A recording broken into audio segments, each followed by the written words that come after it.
I'm going to warn you, folks. This whole show is going to turn into like EV nonsense. Just so you know. Except for this next section of the show, our newest favorite section, Race Daily Kill. Yeah, complete with echo. Yes. This is a great lineup. So last time we did the 1985. Yes. And then Daryl pulls out, what do you call it, the Boogie Van edition? Yeah, I'm calling this the Boogie Van I edition. think I need some like Waka Waka music in the background here. Little 70s guitar. Yeah. Then it just stems from the fact that I have a soft spot for vans, and I've been watching some YouTube videos of people building like 70s street vans. Yeah.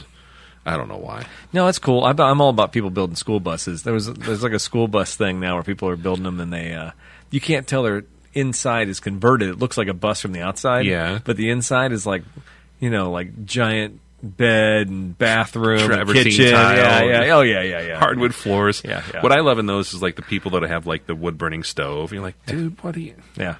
You like Mountain Man?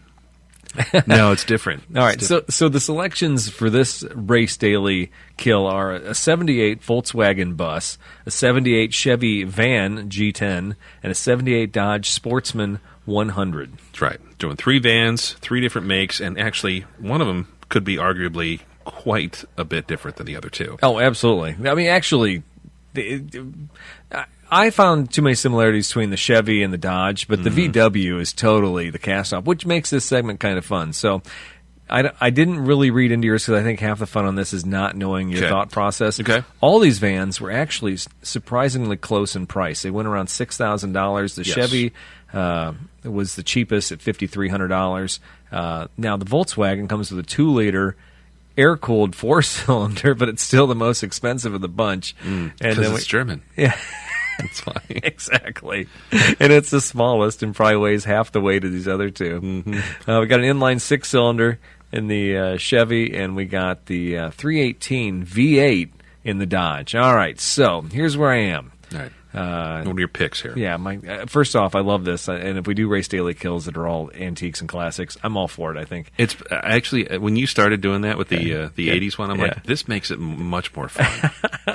All right, I've watched a million Dodge trannies bite the dust in my career, and my grandparents have bit the dust in their Dodges when they drive to Florida every year with their Dodge van full of dogs as they're moving, from their Florida house to their snowbirding their Fairbury house. Yeah, so I say race the Dodge. You might as well burn out that tranny while you're having fun. Okay. And you can paint it in paramedic colors so you can do some cool cosplay for the Cannonball Run. Oh, yeah, that's right. There was a Dodge van in there.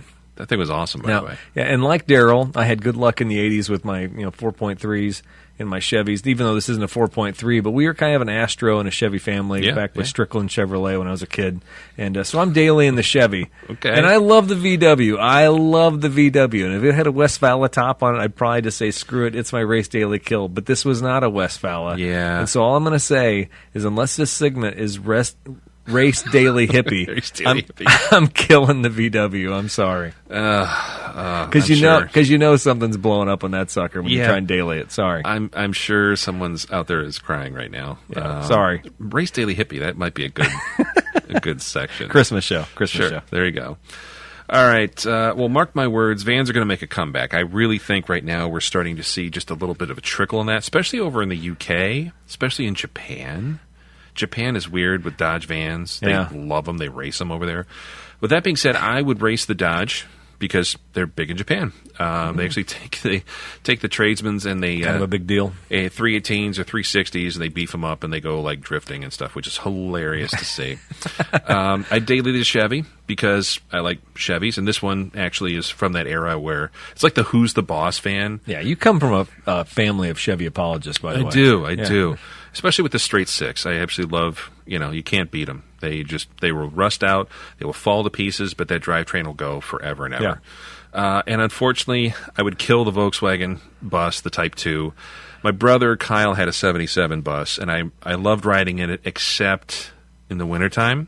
Oh, really? Yeah. When there was no heat? When there's hardly any heat. I remember we had blankets and sleeping bags.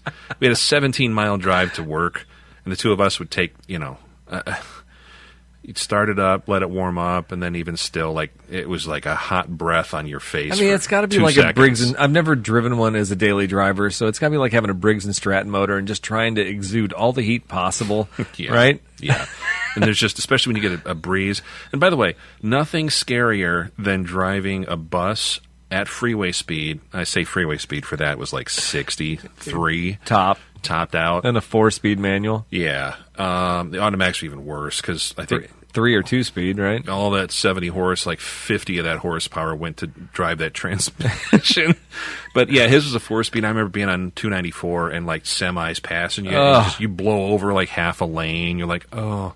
Fun cars. They look great. I love seeing them, especially when they're restored. Cars and Coffee had that window van. Oh God, it was gorgeous. It was like a we call it 21 window. Or yeah, whatever. The resort van, and everything was powder coated to a beautiful perfection. They are so cool, but there's no way. Yeah, there's no way. Maybe in Southern California we just drove around the beach all day or something. I don't know. Yeah. Well, unfortunately, in Central Illinois, you'd have half the year to repair it. That's true. The other half to drive it, yeah, and hopefully it doesn't break down during the time you want to drive it, because then you're literally left with 1 or 2 months you get to enjoy it, right? True. All right. That's enough of Race Daily Kill. Let's get on to the headlines of the show. There are a lot of them, so we're going to blow through.